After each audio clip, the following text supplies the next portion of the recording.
नाशिकमध्ये माउंट लिटरराज ही स्कूलमध्ये 80वा स्वातंत्र्य दिन मोठ्या उत्साहात साजरा करण्यात आला. स्वातंत्र्य दिनानिमित्त शाळेत देशभक्तीपर गीतं, नृत्य आणि विविध सांस्कृतिक कार्यक्रमांचं आयोजन करण्यात आलं होतं. मुख्य अतिथी अनिल नाटे यांच्या हस्ते ध्वजारोहण करण्यात आलं. यावेळी शाळेच्या डायरेक्टर सुचित्रा माने आणि प्राचार्य शारण्याही उपस्थित होत्या. ध्वजारोहणानंतर विद्यार्थ्यांनी मार्च पास करून राष्ट्रध्वजाला मानवंदना दिली आणि झेंडागीत सादर केलं. विशेष आकर्षण ठरलं ते विद्यार्थ्यांचं. महापुरुषांच्या वेशभूषेतील रोल प्ले, नेताजी सुभाषचंद्र बोस, राणी लक्ष्मीबाई, भारत माता आणि क्रांतिकारक भगतसिंग यांच्या भूमिका साकारत चिमुकल्यांनी उपस्थितांची मनं जिंकली.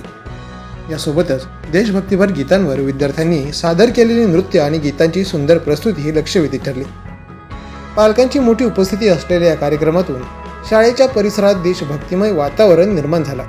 कार्यक्रमाच्या यशस्वी आयोजनासाठी शिक्षक आणि शिक्षकेतर कर्मचाऱ्यांचं सहकार्य लाभलं.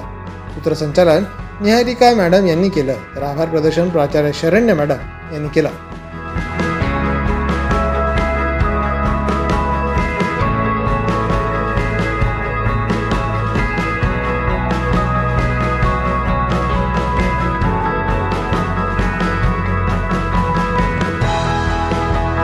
The police news bureau, Nashik.